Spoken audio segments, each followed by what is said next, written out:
Hello बच्चों, स्वागत है आपका अपने यूट्यूब चैनल जीएस पीडीएफ पे। तो आज हम पढ़ेंगे भारत शासन अधिनियम 1935। इससे पहले हम इसके बैकग्राउंड को पढ़ चुके हैं, जो कि लास्ट वीडियो में आप जाके देख सकते हैं। 5 से 6 मिनट का होगा वीडियो। इसका बैकग्राउंड क्या है, मतलब भी कैसे आया, क्यों आया। ठीक है। अब बाकी आज हम देखेंगे भारत शासन अधिनियम 1935 में क्या क्या प्रावधान है, क्या क्या पॉइंट है इसमें। ठीक। तो हम पहला देखेंगे अखिल भारतीय संघ की स्थापना। अखिल भारतीय संघ की स्थापना का कॉन्सेप्ट था भारत शासन अधिनियम 1935 में। हालांकि ये पास नहीं हो पाता। क्यों नहीं हो पाता बता रहा हूँ इसको। अखिल भारतीय संघ की स्थापना का बनाने का कंसेप्ट था 11 ब्रिटिश प्रांत, 11 ब्रिटिश प्रांत प्लस 6 कमिश्नरी प्लस देसी रियासत। इन सभी को मिलाकर अखिल भारतीय संघ की स्थापना का प्रावधान था। लेकिन 11 ब्रिटिश प्रांत जो था, इनका मिलना तो एकदम अनिवार्य था इसमें, मतलब इनका मिलना अनिवार्य। ठीक। बट देसी रियासत से थे, इनका मिलना जो था ऐच्छिक था, ऐच्छिक था। मतलब इनकी इच्छा पे था, देसी रियासत की इच्छा पे था कि वो मिल भी सकते हैं और नहीं भी मिल सकते हैं। तो होता क्या है कि देसी रियासत यहाँ पे मिलते नहीं है, और ये अखिल भारतीय संघ की स्थापना का कॉन्सेप्ट यहाँ पे फेल हो जाता है, मतलब नहीं बन पाता है यहाँ पे। ठीक। हालांकि यहाँ पे प्रांतीय स्वायत्तता दी जाएगी, लेकिन ये जो अखिल भारतीय संघ की स्थापना का कॉन्सेप्ट है, ये पूरा नहीं हो पाएगा यहाँ पे। तो इसको अगर नोट करना चाहे कर लीजिए। मैं दूसरा पॉइंट बता रहा हूँ, केंद्र में दैश शासन। केंद्र में दैश शासन क्या था, ये भी बता रहा हूँ मैं आपको। केंद्र में दैश शासन जस्ट वैसे था जैसे मैं 1919 की भारत शासन अधिनियम पढ़ा था, उसमें बताया था कि प्रांतों में जो दैश शासन होता है, वहाँ पे प्रांत के सब्जेक्ट को 2 भागों में बांटा गया था, एक आरक्षित, एक स्थानांतरित। वैसे यहाँ पर जो होता है, केंद्र में केंद्र के सब्जेक्ट को 2 भागों में बांटा गया। केंद्र के विषय को 2 भागों में बांटा गया। पहला कौन था, आरक्षित। ठीक। दूसरा कौन था, स्थानांतरित। पहले को रिजर्व कहते हैं, दूसरे को ट्रांसफर कहते हैं। आरक्षित पे जो प्रशासन करता था वो कौन करता था,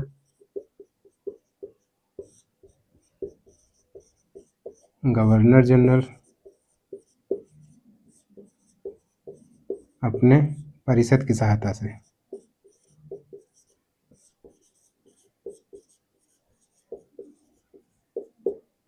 ठीक है। यहाँ पे भी जो प्रशासन जो करता था, यहाँ पे भी प्रशासन जो होता है गवर्नर जनरल ही करता था, अपने मंत्री परिषद की सहायता से करता था।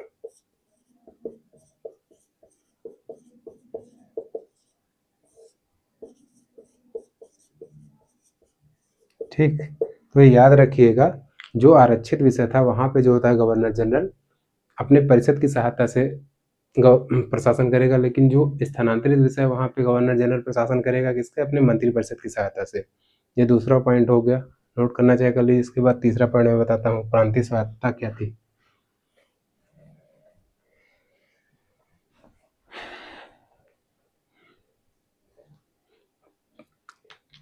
देखिए, प्रांतीय स्वायत्तता क्या थी। प्रांतों को स्वायत्तता दिया गया कि मतलब प्रांत अपने विषय पे खुद विधि या नियम बना सकते। तो प्रांतीय स्वायत्तता यही थी कि मतलब प्रांत में इस समय जो होता है दैश शासन को समाप्त किया गया था 1935 भारत शासन अधिनियम के तहत, और प्रांतों को स्वायत्तता दी गई थी, मतलब फ्रीडम दिया गया था कि वो अपने सब्जेक्ट पर खुद विधि बना सकते हैं, स्वयं विधि बना सकते हैं। तो प्रांतीय विषय पर, प्रांतीय विषय पर प्रांत को कानून बनाने का अधिकार, कानून अब्लिक विधि, विधि बनाने का अधिकार।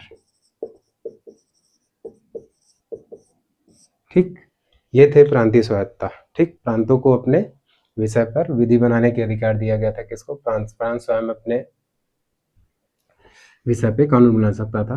बाकी अगला पॉइंट मैं बता रहा हूँ, संघीय न्यायालय की स्थापना। चौथा क्या है, संघीय न्यायालय की स्थापना। इसको हटाऊं तो मैं चौथा बताऊं। संघीय न्यायालय की स्थापना देखिए क्या होगा। एक जो होता है संघीय न्यायालय होगा,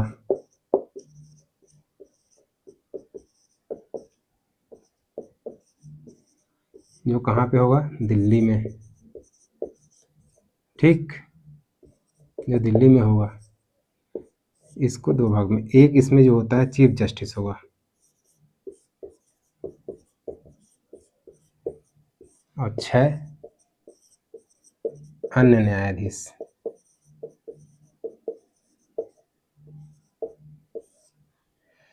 जो एक चीफ जस्टिस थे, इनका नाम था जस्टिस मॉरिस ग्वेर, ठीक है। चीफ जस्टिस जो थे इनका नाम था जस्टिस मॉरिस ग्वेर। जबकि जो 6 न्यायाधीश थे, 6 अन्य न्यायाधीश, इसमें जो होता है 2 भारतीय न्यायाधीश भी थे इसमें। और वो कौन कौन से थे,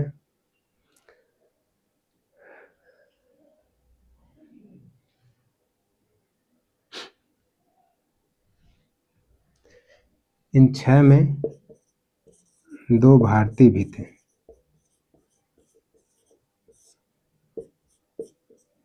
2 भारतीय थे। मॉरिस तो जो होता है वो चीफ जस्टिस हो जाते हैं किसके, संघ न्यायालय के। जबकि जो 2 भारतीय न्यायाधीश थे उनमें थे एम.आर. Jacob, MR. जैकब और एम.एस. एम.आर. जैकब और एम.एस.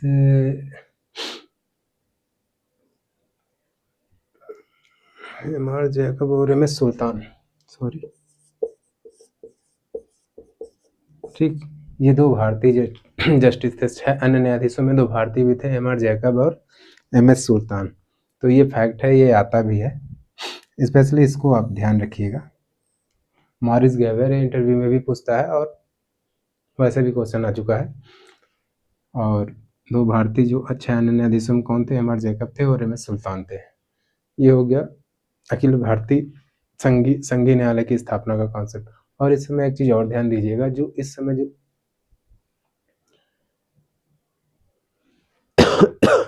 जो सुप्रीम कोर्ट, मतलब जो संघीय न्यायालय, वो काम करना शुरू करती है कब से, इसका जो काम स्टार्ट होता है ये कब से, 1937 से। 1937 से कार्य करना शुरू कर देती है, ठीक।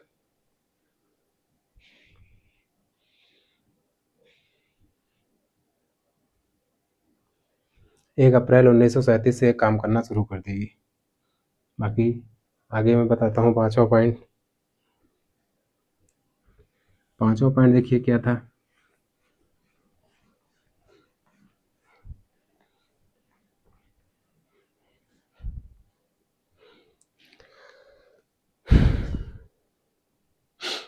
शक्तियों का विभाजन। शक्तियों का विभाजन जो होता है 3 सूचियों में किया गया, 3 सूचियों में। इसमें से पहला क्या था, संघ सूची का विषय,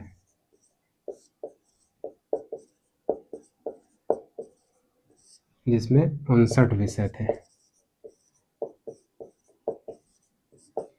दूसरा क्या था, प्रांतीय सूची का विषय, जिसमें 54 विषय थे। तीसरा क्या था, समवर्ती सूची का विषय, जिसमें क्या था 36 विषय थे, ठीक। तो ये जस्ट वैसे ही जैसे हम आज पढ़ते हैं कि भारत के 7वीं अनुसूची में भारत की शक्तियों का विभाजन किया गया, जिस संघ सूची, राज्य सूची और समवर्ती सूची है।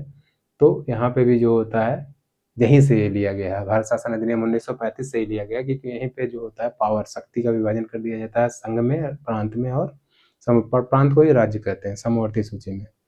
संघ सूची वो होती है जिसपे नियम कानून हमेशा संघ बनाता है, मतलब केंद्र बनाता है। प्रांत वो होता है जिसपे राज्य अपने विषयों पे कानून बनाता है, प्रांतीय सूची कहलाता है। समवर्ती सूची होता है, इस पे दोनों बनाते हैं, लेकिन जहाँ पे भी कंट्राडिक्शन का कॉन्सेप्ट होता है, जहाँ पे भी दोनों नियम एक दूसरे से टकराते हैं, वहाँ पे संघ वाले कानून को प्रेफरेंस दिया जाता है। ये होता है प्रांतीय सूची। तो ये हो गया। तो बाकी मैं अगला टॉपिक आगे जो पॉइंट है वो बताऊं, अगर आप नोट करना चाहते कर लीजिए, इसको भी मैं हटा रहा हूँ।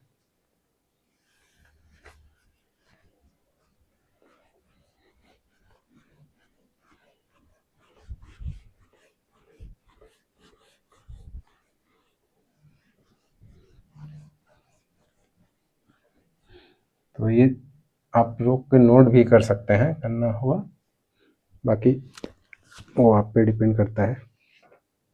ठीक है, संघ सूची, राष्ट्रीय समवर्ती सूची। अब छठा क्या है, 11 प्रांतों में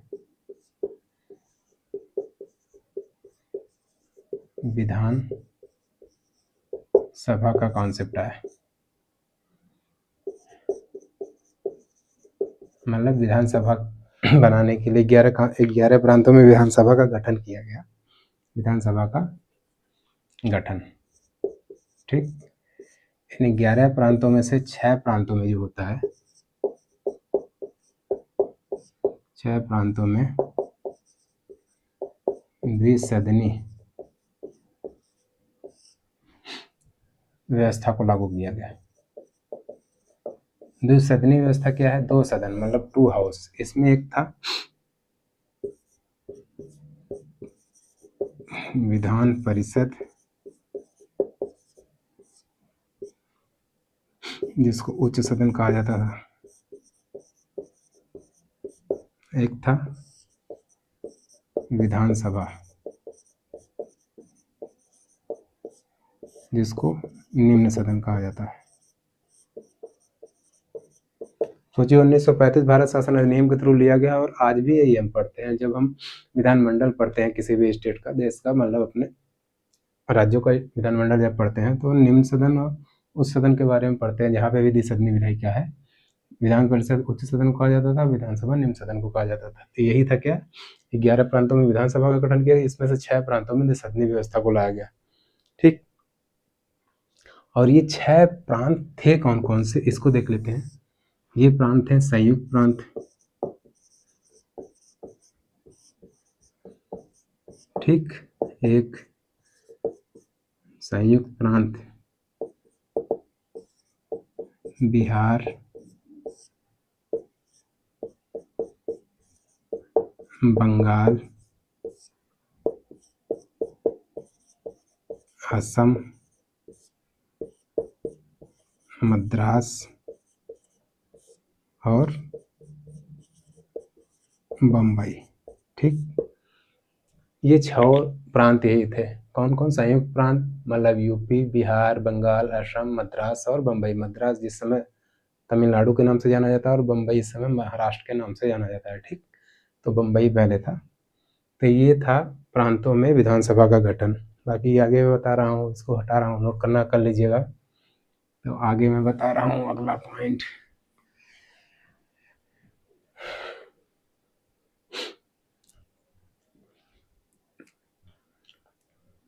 इसी के तहत जो होता है, वर्मा को अलग किया गया, तो अलग एवं वर्मा को अलग किया गया। ठीक, वर्मा को अलग किया गया, लेकिन उड़ीसा एवं सिंध प्रांतों का निर्माण किया गया। उड़ीसा एवं सिंध जैसे प्रांतों का निर्माण किया गया, मतलब उड़ीसा को खत्म किया गया। अरे, वर्मा को तो अलग कर दिया गया, लेकिन उड़ीसा और सिंध प्रांत को बनाया गया, उड़ीसा और सिंध प्रांत का निर्माण किया गया। ठीक,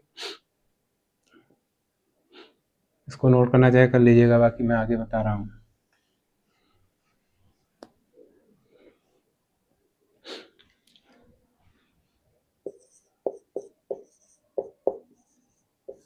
लोक सेवा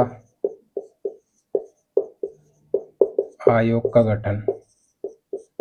आप पूछ सकता है आपका लोक सेवा आयोग के गठन का प्रावधान किसमें है, तो भारत शासन अधिनियम 1935 में है। लोक सेवा आयोग क्या, केंद्र के लिए संघ लोक सेवा आयोग,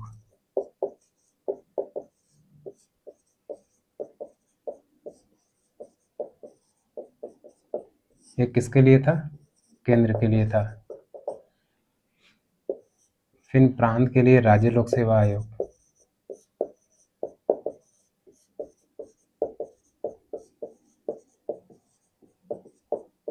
ये किसके लिए था, प्रांत के लिए। फिर एक क्या था, संयुक्त लोक सेवा आयोग,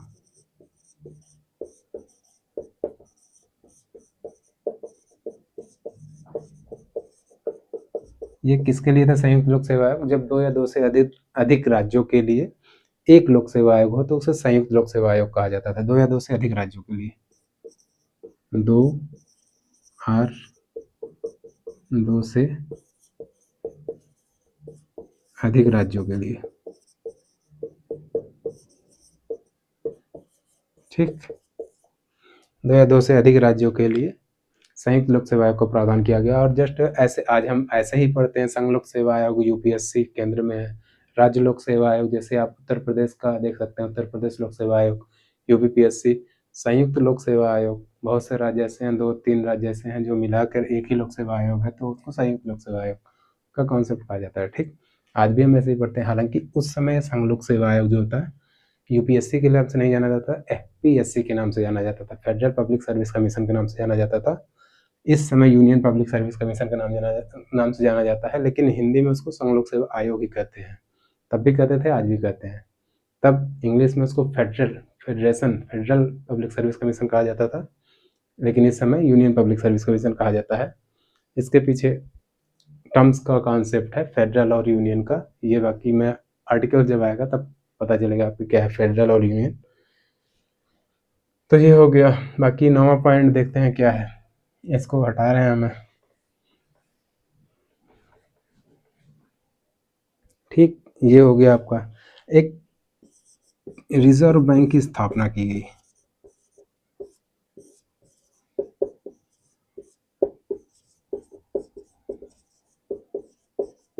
रिजर्व बैंक की स्थापना का भी प्रावधान था किसमें? भारत शासन अधिनियम 1935 के तहत रिजर्व बैंक की स्थापना का मेन कॉन्सेप्ट था क्या? देशी मुद्रा एवं साख नियंत्रण का कॉन्सेप्ट था कि मतलब देशी मुद्रा और साख नियंत्रण को बनाए रखा जाए रिजर्व बैंक के थ्रू। रिजर्व बैंक यही काम करता है, आज भी करता है यही काम। ठीक, तो एक पॉइंट और देख लीजिए इसमें जो होता है मताधिकार को बढ़ाया गया था। मतलब लगभग 10% जनसंख्या को मताधिकार दिया गया। ठीक, मतलब यहाँ पे मत के अधिकार को बढ़ाकर 10% कर दिया गया था, पहले कम था ये। और ठीक, तो ये हो गया आपका भारत शासन अधिनियम 1935। भारत शासन अधिनियम 1935 का कुछ विरोध भी है। हाँ, एक चीज और देखिएगा, यहाँ पे सांप्रदायिक प्रतिनिधित्व का कॉन्सेप्ट जो होता है उसको और आगे बढ़ा गया। यहाँ पे मजदूर, दलित और महिला को भी अलग से सांप्रदायिक निर्वाचन पद्धति के थ्रू उनको भी इंक्लूड कर दिया गया था। तो सांप्रदायिकता को भी बढ़ाया गया था यहाँ पे भी 1935 तक। ठीक, और बाकी 1935 भारत शासन अधिनियम का विरोध भी कुछ लोगों ने किया था, जिसमें जवाहरलाल नेहरू हैं, BR अम्बेडकर हैं और जिन्ना हैं। तो इसको हम देखते हैं। ठीक, तो इसको हम देखते हैं क्या क्या है, इसके विरोध में किसने क्या कहा। इसका विरोध कौन कौन करते हैं? JL नेहरू, जवाहरलाल नेहरू करते हैं, जिन्ना करते हैं, मोहम्मद अली जिन्ना और अम्बेडकर।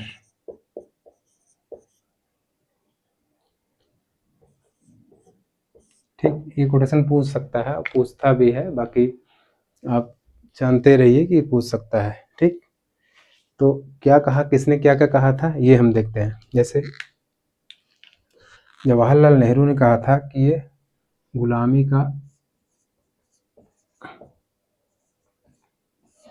का अधिकार पत्र है। एक स्टेटमेंट तो इनका ये था, एक और था और वो क्या था? अनेक ब्रेकों वाला इंजन रहित गाड़ी। ठीक, अनेक ब्रेकों वाला इंजन रहित गाड़ी मतलब एक ऐसा गाड़ी जो ऑलरेडी चल नहीं सकता, लेकिन उसमें जो ऑलरेडी चल नहीं सकता क्योंकि उसमें इंजन नहीं, उसके बावजूद उसमें ब्रेक भी खूब सारा लगा दिया गया है। ठीक है, जिन्ना ने कहा क्या? जिन्ना ने कहा कि यह पूर्णतः पूर्णतः सड़ा एवं मूल रूप से बुरा है। ठीक, ये किसने कहा? जिन्ना ने कहा पूर्णतः सड़ा है, मूल रूप से बुरा है। जबकि अंबेडकर जी का क्या कॉन्सेप्ट था? इन्होंने कहा कि मुझे इस आरोप के संबंध में कोई क्षमा नहीं मांगनी। ठीक, तो ये तीनों लोग के विरोध का कॉन्सेप्ट था भारत शासन अधिनियम 1935। भारत शासन अधिनियम 1935 में जो तीनों लोग विरोध किए थे, जवाहरलाल नेहरू ने उसको क्या कहा था? गुलामी का अधिकार पत्र, अनेक ब्रेकों वाला इंजन रहित गाड़ी। जिन्ना ने कहा था कि ये पूर्णतः सड़ा हुआ है और मूल रूप से बुरा है। जबकि अंबेडकर ने कहा था मुझे इस आरोप के संबंध में कोई क्षमा नहीं मांगनी। ठीक, तो भीमराव अम्बेडकर का स्टेटमेंट था भारत शासन अधिनियम 1935 पे। तो बाकी आज के लिए इतना ही, और ये पूरा आपका कंप्लीट होता है भारत शासन अधिनियम 1935। और नेक्स्ट क्लास में हम मिलते हैं भारत स्वतंत्रता अधिनियम 1947, जो कि भारत के संवैधानिक विकास का लास्ट टॉपिक है। और इसके बाद आपका भारत का संवैधानिक विकास कंप्लीट खत्म हो जाएगा। बाकी आप चैनल को सब्सक्राइब करिए, लाइक करिए और शेयर करिए, ताकि जिससे ज़्यादा से ज़्यादा लोग जुड़ सकें। ओके, धन्यवाद, थैंक यू।